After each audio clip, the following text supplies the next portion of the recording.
Hello and welcome back. Today I have Alice with me. Hi. One of my friends here at GRAD at Cambridge, and we're just gonna answer some questions about the course. And do you want to tell them a bit about like your background, like your GCSEs, your A levels, whether you applied at school, that sort of thing? Yeah.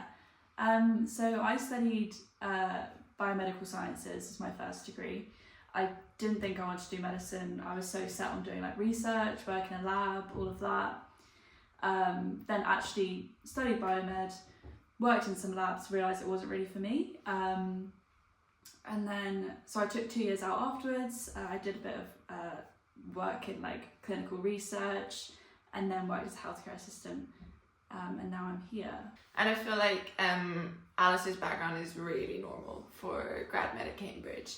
Because my first degree was social policy, and that is definitely the minority. Like in our year out of like, there's about 40 people in every year at Cambridge and GRAD Med, and like 5 of them also did non-science degrees, and everyone else did like literally biomed. Yeah, there's a lot of biomed, biochemistry. Yeah. There's like 3 people who just did my exact course at Bristol. Yeah. And we just didn't know each other, but yeah. Yeah. There's a lot of science degrees. And the people who like don't have science degrees as well, like 2 of them went to Oxford. In the year below as well, like the majority of people, and like the year above, like most people who don't have a science degree literally went to like Oxford or Cambridge. But there is some of us who didn't, because I went to LSE. There's another person who went to Nottingham, and there was someone else who went to like drama school. So you can do it. It's just most of the people have done Alice's like exact route of like biomed, Cambridge Med, or like anatomy, life sciences, chemistry. A couple of people doing chemistry. Yeah. But I don't think it like puts you at a disadvantage coming from like a non-science background. But I think does. that like as in like people who've scored incredibly well, like have non-science degrees, like it's like you're still able to do really well, and that's the reason why Cambridge like accepts non-science students, because they're better at other things, and medicine isn't just science, like there's more to it. So I definitely think that's true. I think like in our year, some of the people who have scored top of the year in our year, in the year above, I have no idea like that much about the year below, but a lot of them have non-science degrees. But I would definitely say like you're gonna have to work a lot harder in first year. Like first year without a science degree is pretty rough, but once you get through first year, like it's a level playing field. Everyone's got the same amount of science, and it's fine from that point on. Like some people did neuroscience as their first degree, so like NHB is like a breeze for them kind of thing. But yeah, I'd say overall, once you're through first year, you get through the hard kind of sciencey stuff. Yeah. I mean, for me, I'd just forgotten my whole degree. So, like, it was all like, these words kind of sound familiar, but like, yeah. But you get that. Everyone like gets there. Like, there's people who've only done, you know, who come in at 18 who've only done A levels as well. So like, the course is designed like for everyone. Like everyone can do it. Yeah. I think it's just you need chemistry A level. I think. Yeah, chemistry A level. Yeah. And they say like you don't need biology A level, and I didn't do biology A level, but I definitely was aware of the fact that I hadn't done biology A level and everyone else had done it. And they like have these lectures at the beginning to like level the playing field, and they literally go through like the entirety of A level biology, A level chemistry, and the bits of maths that are required in 2 lectures. So that's 60 minutes. So you get 120 minutes to level the playing field, and then you move on. Like I remember Luke coming up to me and being like, "Oh, these lectures are so easy. Like nothing's really getting said," and I was like, "I'm dying." What did you do at A level? So I did biology, chemistry, and maths, and an AS in geography. And I got A star in biology and A's in the rest. Yeah, that was a while ago. What about you? I did geography, politics, economics, and maths for A level. And then because I didn't have they were A stars.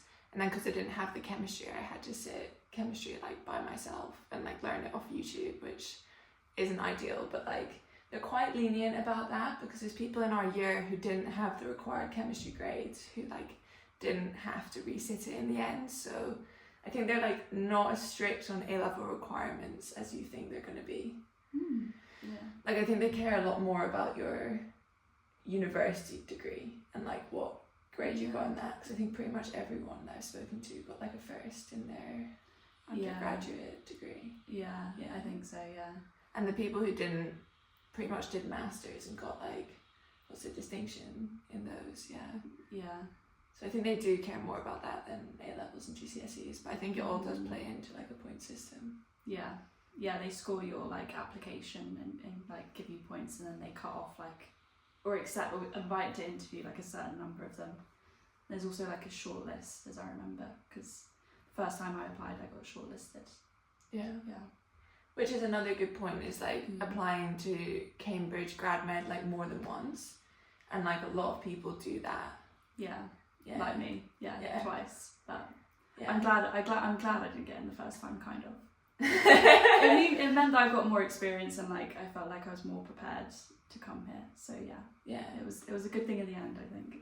And I think a lot of people, like there's people in our year as well, like more than just you, who like got to interview the first time and didn't get in and like reapplied with like slightly like stronger applications, mainly from having done like more HCA, because they're just obsessed with HCA on the course, and also like more kind of like sciencey stuff, because it's Cambridge, so they care a lot about just science, having done research, having like interest in science, that sort of thing. Yeah.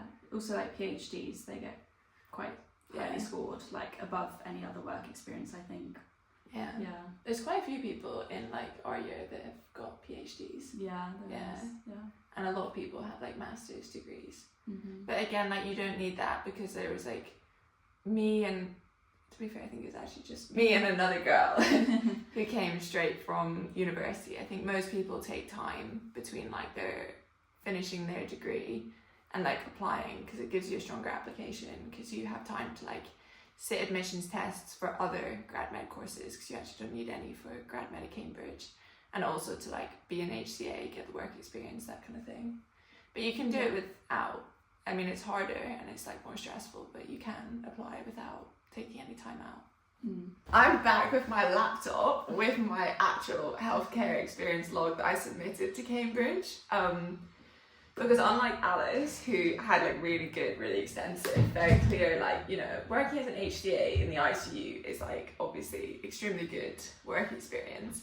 I didn't really have like anything solid, so I basically put so much stuff on the form. And I really think you can do that, like you can put a lot of stuff there. So like the main one I had was I did actually volunteer every week in UCLH hospital in their maternity unit, and that was like really cool, because I got to like see all the babies, see the neonatal testing. Like it was a properly like hands-on role, because I think it's one of the only things in the hospital that you don't like actually have to be qualified to be doing. Like you don't need to be qualified to like help a mother, like, you know, like after her newborn baby, help her like go to the toilet, that kind of thing, like change the baby's nappies and stuff. So I think it's a really like good place to volunteer if you want to get like the hands-on quota without actually having any qualifications.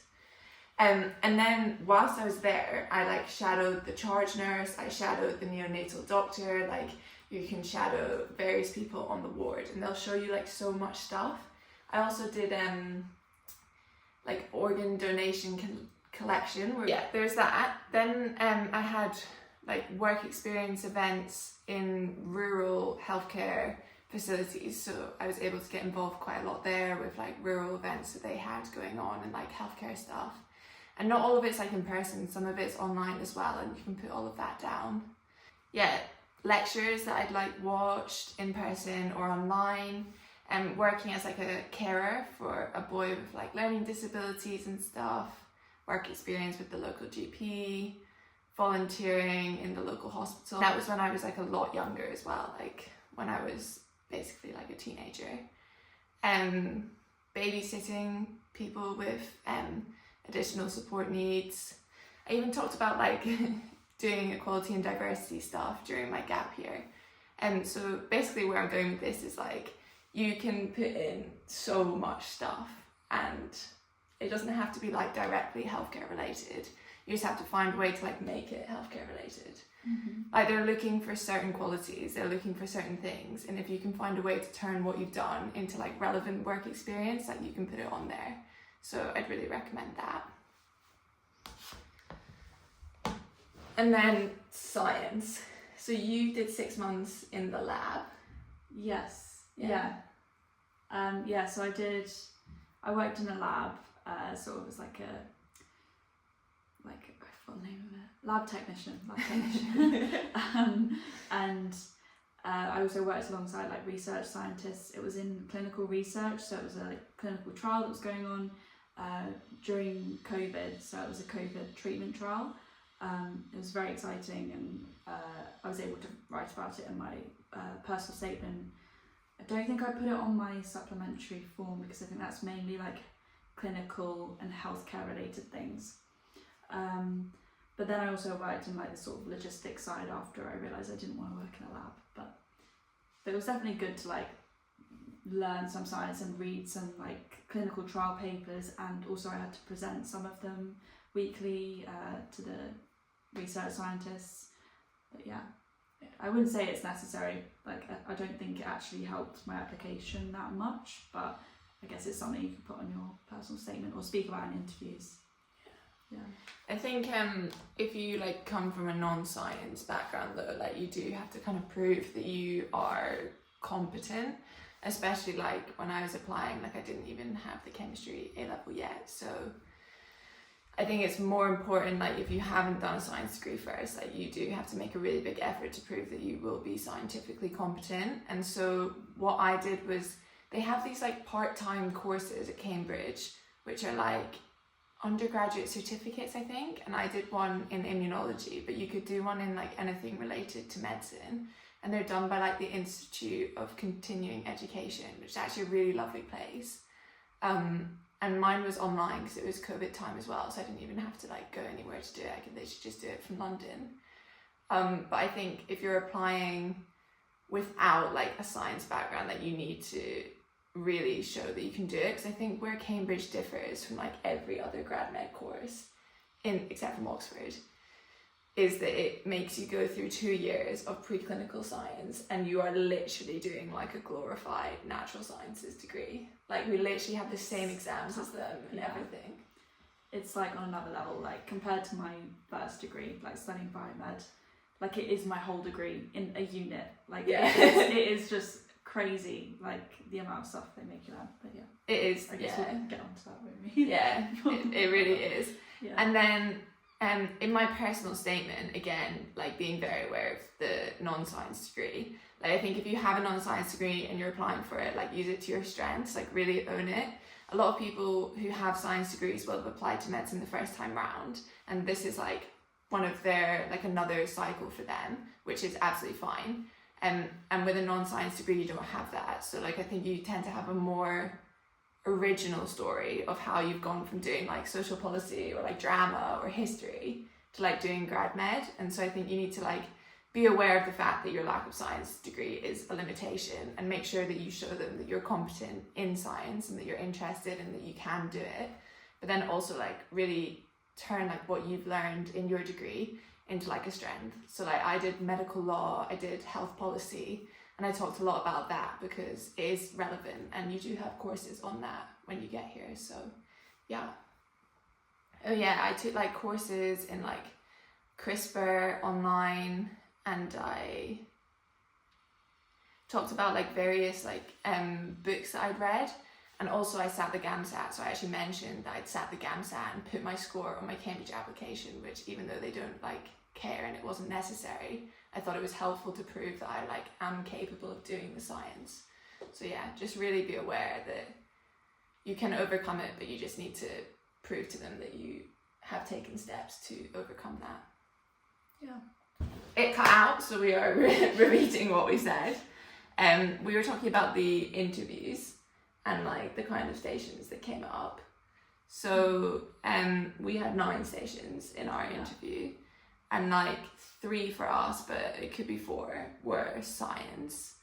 And it was very much like, it's like A-level-y kind of science, like maths, chemistry, biology, physics, that sort of thing. but the questions map really well onto the A-level syllabus, but like the medical parts of it. Yeah, and I'd say it was quite fair, the questions that they asked us. Like it was meant to be, they were designed to be challenging, and they were topics I hadn't covered in quite a while as well, but like they're a lot more straightforward than like what I've heard undergrads have had at other colleges. I think that's just because we do have only like 5 minutes per station. Like they can't do anything too difficult in that. And also, like, I remember if you're like a bit lost or something, you can just sort of see if they can guide you in the right direction. Yeah. They're trying to get the best out of you. Like I felt like it was a very positive experience, like the whole interview, to be honest. Yeah.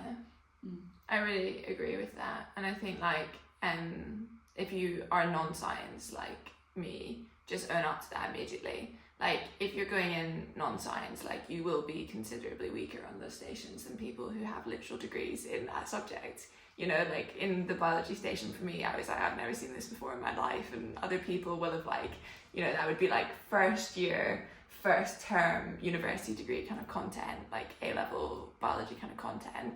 Just tell them, just be like, I haven't studied this before, but like this is what I know and this is what I think, and therefore like this is what I'm going to say the answer is. And I think you get a lot further with like really just being honest, being open, and like telling them what you do know, what you do understand, saying everything you're thinking, and then they'll kind of help you get there even if you don't know it. Yeah, definitely. And then they did have some of the classic MMI stations that you get everywhere. Yeah. So like there's the science stuff is pretty unique to Cambridge. I personally didn't have any other grad med interviews that had anything like that kind of science. Like I did at Birmingham. Did you? Something similar, yeah.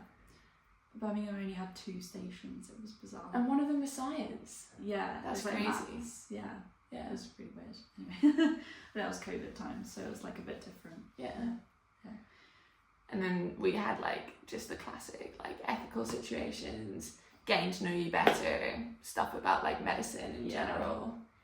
Seeing that you've like actually researched the career, you've done work experience and you can talk about it. Yeah. The course as well. Like you need to know about the course at Cambridge, which I think is quite a good segue into the next thing, which is talking about like what grad med is actually like. Yeah, so the course structure at Cambridge grad med is very different to grad med, I'd say, like anywhere else that I was like really considering going. Because like it's so weird in the sense that you get courses like Warwick where they are like 100% grad med and the course is made for you, or like ScotGem where it's like made for you, and you get places like, where do they just stick you in? Like I actually yeah, I can't remember, but they usually bars, like bars where they'll just the ones where they accept only science background students, they'll just put you in like later in the course, like assuming that you already have that knowledge. And then there's some that like do like 3 weeks like crash course of first year or something, and then they just stick you into second year. Sounds intense, but I mean ours is intense anyway. Ours, they couldn't do that because there's no world in which you'd be able to do 3 weeks and get through Cambridge first year. So our course structure is a lot more different to other places. So like I think it's easier to explain the normal undergrad course and then we can talk about how we fit in. But like a normal Cambridge undergrad will have 6 years, and first and second year is just entirely preclinical. So they have their 8-week terms. They don't have any clinical whatsoever. I think they have like one GP face-to-face thing like a month or something. But like, you know, it's preclinical. Every single day you'll be learning science. You won't be learning like clinical medicine. You'll be learning like the scientific underpinnings, and then third year they all intercalate, so they all get a degree in something else like archaeology, or more normally like, you know, anatomy, pharmacology, medicine-y things. And then you have 3 years, like 4th year, 5th year, 6th year of kind of clinical school. And that's where you're like on placement every day, like 9 to 5, seeing patients, actually like relevant. Doing actual medicine.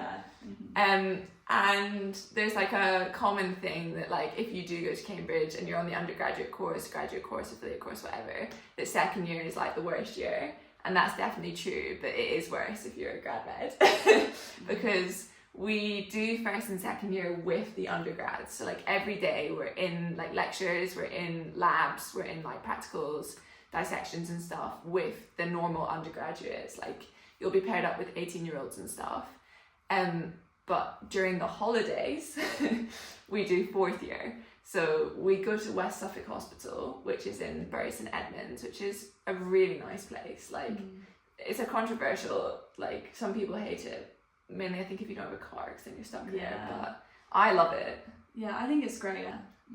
But I think West Suffolk is great, and I think there's a lot of like learning opportunities there. And so in the holidays, we go to West Suffolk and we do placement there. And so you basically make up an entire year's worth of hospital placement in the holidays, which would probably not be possible on other courses, but because Cambridge put you through hell with their 8-week terms, you have really long holidays and you spend those really long holidays on placement. And then you sit exams with the undergraduates who have had like literally 3 months of summer vacation to like, you know, pre-read, get ahead, get ready. And you've spent, is it 12 weeks, 11 weeks? I think it was 10 weeks. 10 weeks at the hostel, 1 week at GP. Yeah. Yeah, it's like 11 weeks of your summer on placement. Yeah. Yeah. It's a lot. Yeah. It's busy. Yeah. And like during like the Christmas holidays, during the Easter holidays, like first year and second year, like you will have placement. You'll probably get 1 week off. Sometimes you get 2. Yeah. Yeah. Yeah, there's not much time off. I mean, summer break was like 3 weeks. Yeah. And then straight, like, we just had like some of the hardest exams in our life. Yeah. And then 3 weeks off and then straight into more content. It's just a lot, but it's really brutal. Yeah. People get through it. Yeah. Once you're through the 2 preclinical years / fourth year as well, like it's just so much easier from then on out. So it's like 2 bad years. Yeah, I think it's important to note that like in second year, so that means because you've been doing the equivalent of year 4 over year 1 and 2, it means that you have exams in second year, at the end of second year, for year 2 and year 4 within I think 2.5 weeks. Yeah, it's bad. And it's really tough. Yeah, and you're up against like people who've just spent, you know, that whole year on year 4, and you've got, you know, very little time to try and cram for it. And you're thinking like, oh, well, surely they'd like give you allowances for that, or like, you know, they'd be aware of the fact that you've just gone through second year exam season, which is the hardest exam season at Cambridge. I think it's 20% of people in a year will fail 1 or more exams in second year. So like, actually just like think for a moment, like 1 in 5. So like, if there's 10 people in your college doing your course, which is a pretty standard number, like some places only have 5, some people have more than 10, but I'd say 10 on average is a pretty common amount of people. 2 of them will have to resit at least 1 exam. And then you get 2.5 weeks, and then you sit the fourth year exam, which is like your OSCEs and your SBA, so single best answer, clinical stuff. And unfortunately, a huge proportion of grad meds will fail that. I think it's about 1/3 of the year will fail it every year, just because of the nature of the course. But because so many people fail so many exams so regularly at Cambridge, like it's pretty normal, and it's not like the end of the world. Yeah. Like I think in some places, like failure is very uncommon, so you would be quite derailed by that. But at Cambridge, you know, it's just standard. If you do grad med and you make it through the first 2 years plus the fourth year exams without failing anything, like I think you're probably like in the minority by that point. Like maybe it's 50-50, but like I really can't stress this enough. Like a lot of grad meds fail the fourth year exams, and that's fine. Like it's not a reason not to come here. I don't think it's Yeah. Should we say any positive things? I'm going to go through like the actual subjects that you study at Cambridge in your preclinical years. So do you want to do first year? Yeah. So there's like 3 big units. So that's anatomy, physiology, and biochemistry.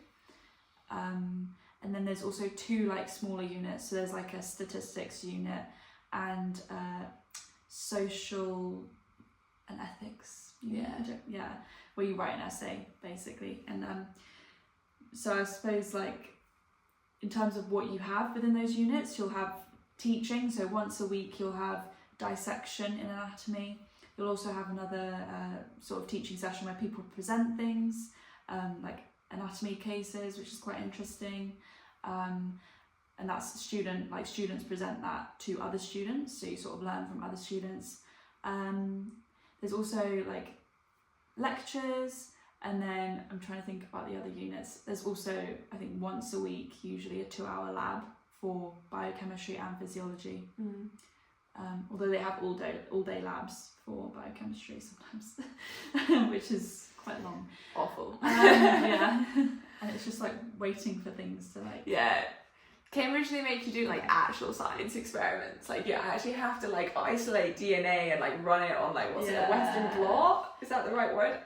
I'm so bad at this. I can't even remember. Is it Western blot? So you run science? Electrophoresis. Oh, it's just like the kind of stuff that you just never will have to do as a like doctor that sees patients day to day, but the stuff you'd have to do if you were like a research scientist, that's what they make you do in 2 years of your undergrad at Cambridge. And like whilst at the time you're like, I'm so stressed, I have so much work and I really don't want to be doing this, once you're through it, it actually is helpful to like have that knowledge if you want to do like scientific research, clinical, academic, medicine, that sort of thing. Yeah. I'm trying to think, is there anything else that we had? I suppose like the supervisions, so that's like something that's unique to Oxford and Cambridge. The small group teaching in supervision, so you'll have that for each unit. The big three, so biochemistry, anatomy and physiology, will have one a week. And it's usually like 4 or 5 people in a group within your college groups. So you're with other graduate medics, which is quite good. And they're like organised within college. I think the other thing about supervisions that like people just like don't realise until you get there is like how late they can be and how long a Cambridge day is. So like in first year, I think it's so long ago, so I'm trying to think back, but like in first year I feel like a typical day would be like a lecture 9 to 10, and then it depends whether you're in like which half of the year you're in, but then you'd have like a lab from 10 to 12, like half the days of the week, or dissection, that sort of thing. And then depending on the day, like another lecture. And then you'd have your like afternoon off, which by the way is your afternoon in the library studying, because otherwise like if you're not studying all the time, like unfortunately it's not good for your grades. And the bar is so high at Cambridge that you just have to work so much. And then in your like evening, you would then have a supervision, and that would be like an hour, but they can be really late. Like in first year, I'd have supervisions that would finish at like 10:30 p.m. So they'd be like 9 to 10:30 p.m. So it's like long days. And in first year as well, like I don't think you have so much perspective about like failure being okay and it being normal, and like feeling that you don't have to like work all the time. And so I think a lot of people kind of get into a habit of just like literally living in the library. Like we spent so much time in the library. Like I've never worked like as hard as I have here before. And I've always been like one of the like hardest working people. And it's just it's crazy. It's long.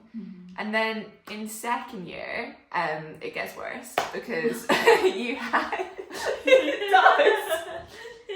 Because previously, I'm not saying anything positive about the course. I love it. We'll do a whole little thing where we talk about how great it is and why you should come here. But in second year, like it actually gets worse, because before you only had 3 major courses. In second year, you have 4 major courses. So you have neuroscience, which is really interesting. You have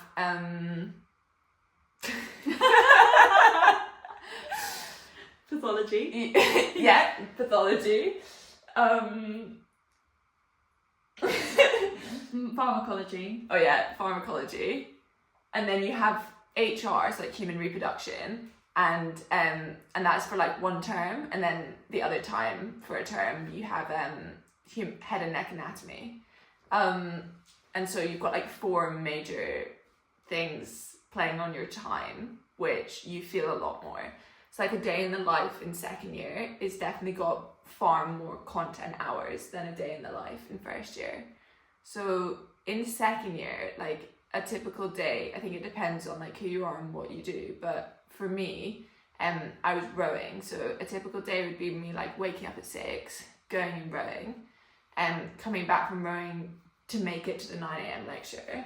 And like in second year, I actually went to lectures, because in first year I'd like watch them from the library and like make notes and go through it there. But in second year, there was just so much content that you just had to be there, otherwise you just couldn't keep up. So it's like lecture 9 to 10, you would literally have a lab every day from 10 to 12, and that would either be like a neuroscience lab, a pharmacology lab, a pathology lab. The pathology labs were definitely my like, I just think they weren't an efficient use of time, and I think most people would agree. And then you also you didn't have any, oh well you did, yeah, you had human reproduction practicals as well, but there was less of them, so they weren't as bad. And they like overlapped a lot more with the syllabus, which was good. So I feel like also some of the things, sometimes the labs are like extra content in addition to what you already know. Whereas like human reproduction, it is different content, but like it does, like they go through it in the lectures too, so I think that makes it easier. And then the pathology labs are literally like, you're looking at like slides, and you're identifying like the pathological processes in that, or you're like swabbing bacteria and like growing bacteria and like looking at it under a microscope and stuff. Staining. Yeah, and it is, again, like it is really helpful if you want to do like scientific research, which again is like, if you really make that clear in your application, like they are going to look at that favorably, because that course like will work better for you. But I think it's just a lot, you're doing a lot and you have a lot on. So then you would definitely have another lecture. Like there was so many lectures in second year, like there was at least 2 a day, and although the lectures are only 60 minutes, I think it's a really fair analysis to say it will take you about 180 minutes, so about 3 hours, to actually go through it and like learn it and know it well enough to like answer exam questions on it. And then in the afternoons, sometimes like if it was a really bad day, you'd have another prac, but most of the time it was normally like 1 prac a day, 2 lectures, and then you'd have supervisions, and then you'd go to the library and study. Yeah. But I think in second year it's not as bad, it's worse, but it's not as bad in the sense that you have more perspective. Yeah. So you don't feel like you have to be in the library every second. Yeah, you know what works for you in second year, like how to study. Whether Anki. Yeah, Anki. I love Anki. Yeah. Yeah, and like also there's lots of pre-made resources as well that people send you, like from years above.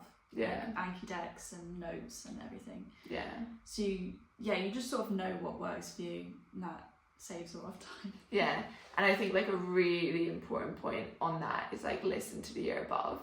Because like listening to the year above will help you so much, because they've been through it and they know.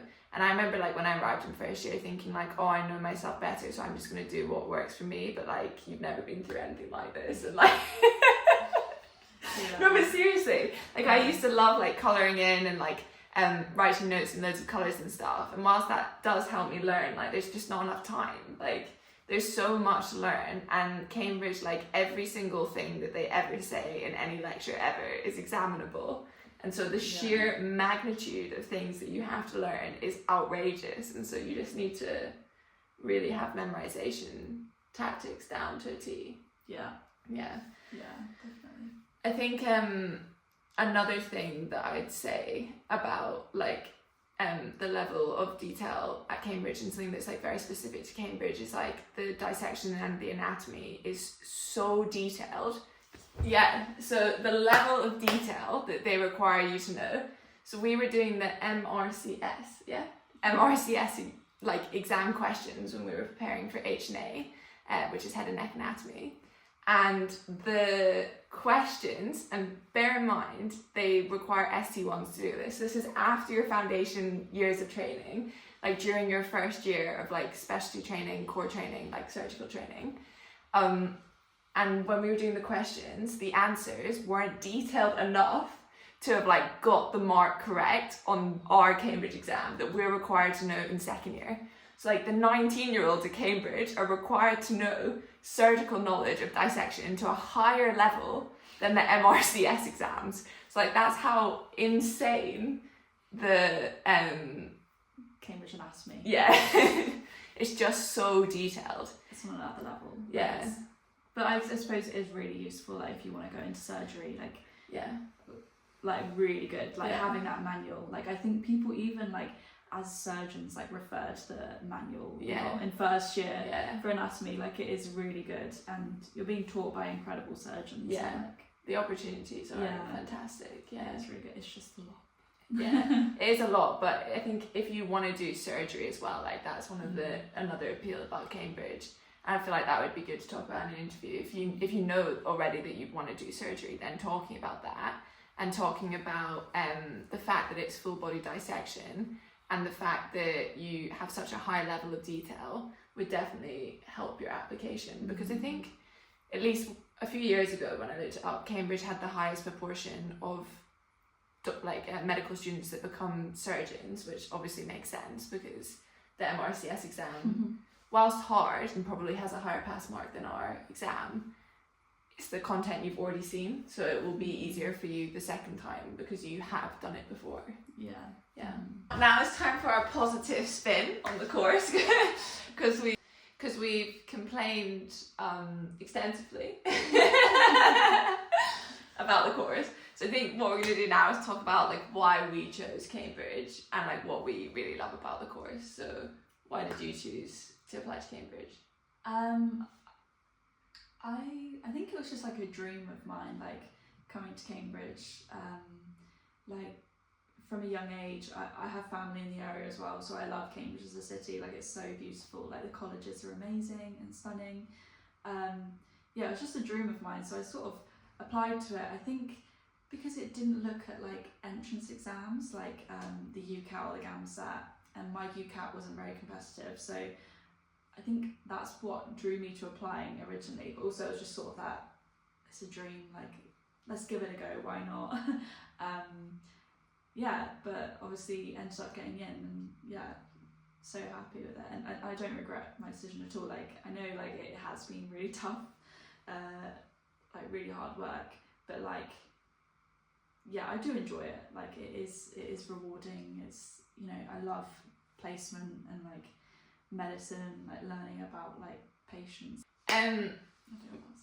I applied, like I knew that I took a different route into medicine. Like I didn't apply to medicine out of school because I used to faint, and you can't have a doctor that's going to faint on you all the time, and like someone that passes out all the time in like lectures, dissection stuff. And that's not to say that you can, like there's definitely, people definitely faint in lectures sometimes, people definitely faint in dissection sometimes, but like with me it was like every single time I ever saw blood, which, you know, in medicine is often, like I'd say most days you'll see something that's quite squeamish provoking. So I couldn't apply out of school. I also fainted on my work experience, like when I was doing work experience like around the time of GCSEs. And so I was like, okay, I'm going to go down a completely different route, which is why I chose social policy. But then I stopped fainting, so I knew I wanted to do grad med, because I realised it was going to take me the same amount of time to take a year out and get the correct A-levels and apply to medicine as it was to just continue on the social policy route I was already on and apply to grad med. And I'd had an easier decision-making situation for grad med because without a science degree, there's only 9 places that will take you anyway in the UK. And of those places, like being from Scotland, there wasn't even that many places that I like knew of or like had family. Whereas I do have family in Cambridge. And then the main reason I chose Cambridge was just because it is one of the best in the world at what it does. The teaching, whilst like sometimes questionable, just is at a level that's so beyond like most things in most places.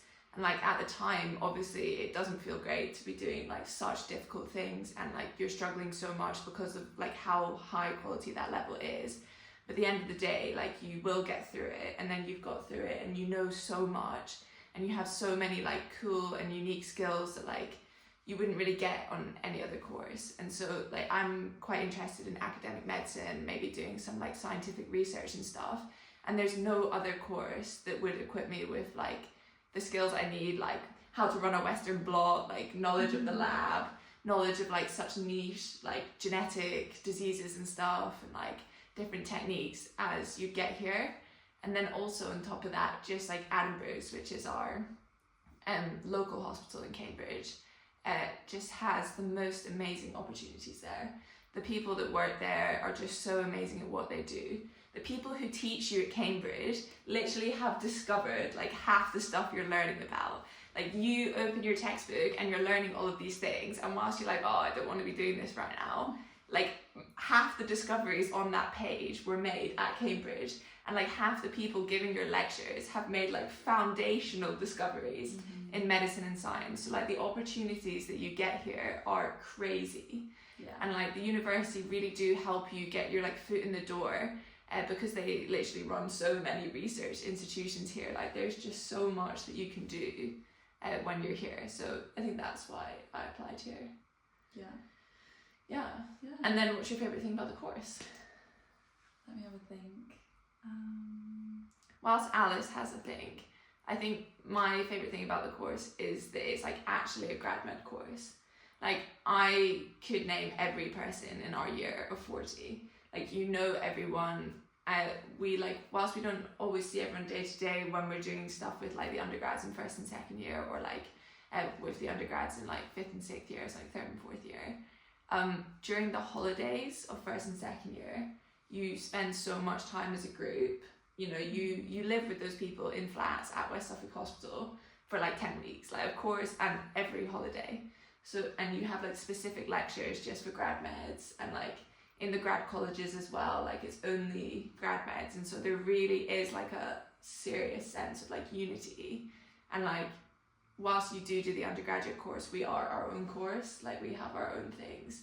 And I really like that. Yeah, I like that it's quite small. And like, yeah. I think Cambridge is a really nice place to live as well.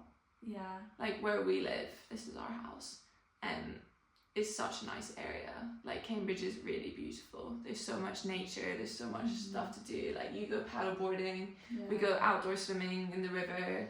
Grantchester. Yeah, there's rowing, there's cheerleading, like there's college life as well. Yeah, like lots of like societies and like sports and things to get involved in. And college, I suppose actually that is a good thing. Like that's probably one of my favourite things about Cambridge, like college life, like having colleges. Like we're at a mature college, so it's quite nice that everyone's over 21. Most people are doing like masters, PhDs, or are mature students doing undergraduate degrees. So it's just quite a nice atmosphere. The bar's great, like you have your own social space, and like it's just designed for students. Like the canteen, like during exams you just live in the canteen. That's great. Because you do not have time to cook. And if you have time to cook in Cambridge exam season, like you need to let us know what you're doing, because it's not possible. No. Like the bar as well, there's like events within college, so I have like bops, which like school discos, but they're kind of literally like school discos but with more alcohol. But yeah, college life is great, and there's lots of like societies in college, like Lily said. There's like salsa for free at our college, which is great. I think college, like that's probably one thing we should have said before we wrap this up, which is like colleges. At grad med, you only have 4 choices, and that's like Eddie's. What's Eddie's real name? St Edmunds. Lucy Cavendish. Hughes Hall, and Wolfson. And the different colleges are different, and they do vary like year on year. I think if you ask most people, obviously everyone thinks their own college is the best college, us included. But I think objectively, St Edmunds or Wolfson have the most like alive bars and like the most Yeah. alive like social scene. It's more sociable. from Yeah. what I've heard. But Yeah. And it does vary year on year. And I think also in terms of like accommodation prices, like Hughes Hall sounds outrageous. Lucy Cav, loads of them have to live with the priests. Yeah, and they're with the undergrads as well. So Yeah, I think being at mature college is great. yeah. I really like being in mature college. You can also put in an open application. That's what I did. I find making decisions really difficult, so I didn't want to make one. And I was like, yeah, the universe is going to put me where I should be. So I put in an open application and got pulled to the college that we're in now. And I definitely think that was the right thing for me. Like, I'm extremely glad that we're in our college. Yeah, I mean, I chose my college. I just basically researched them all, like looked at like what the spaces were like, looked at the photos. I even visited. Like I looked at the prices of the rooms, and the one we're at was the best price that I could find. So yeah, that's how I made my decision. Yeah. Yeah. I definitely like, you can do open app, but if there's certain things that you want, like if you are a more sociable person, you should apply for certain colleges. If you're like really keen to live right beside the lecture theatres, like you should apply to Hughes. Like, do you know what I mean? Like different colleges are in different places and have different vibes, and you should definitely look them up and figure out what works best for you. And if you don't want to do all of that, just do what I did. Put in an open application and let the universe decide for you, because it will all work out. Yeah. Yeah. Cool. Okay, what would be your last tip for getting into Cambridge? Should they apply? And if so, what advice would you give them? I think the thing that got me in was my work experience. So, like if you're at uni now, like you have summer off, or you have a long break or something, or even just like a day, like an afternoon a week, go and do some work experience. Like work as a HCA healthcare assistant is honestly the most useful thing I've done, so I'd recommend that. But yeah, it also just confirms to you that this is what you want to do, because let's just say it is like a long route and it does cost a lot of money, so like you just want to make sure you're certain that this is what you want to do. Which is true, because I have friends doing PhDs who were going to do grad med, did HCA, and were like, I'm not doing grad med. Yeah. And then like again, I'd say apply. Even if you don't think you've got the grades, even if you don't have the right qualifications, even if you did no science A levels and a social policy degree, like you can do it. If you really put your mind to it, you really like figure out what it is about your application that you're like lacking, and then do your like hardest to make your application competitive, you can do it. Like if you're non-science, just prove to them that you're passionate about science. Do something that shows that. Like, you know, read books, talk about those books, like have a special interest, have like a passion, like a research interest, or just something that really clearly shows to them, like, you know what, she wants to be here, she knows like what this course is about, she knows what's in store for her over these next 4 years, and she like is the right person to like give this place to. Yeah. So yeah, I think that's everything. Yeah. Good luck. Yeah. If you have any questions, you can email us. I'll put my email below. And if you want any help with like preparations for the interviews and stuff, we can help with like tutoring, that sort of thing. So yeah, I think that's everything. Great. Bye.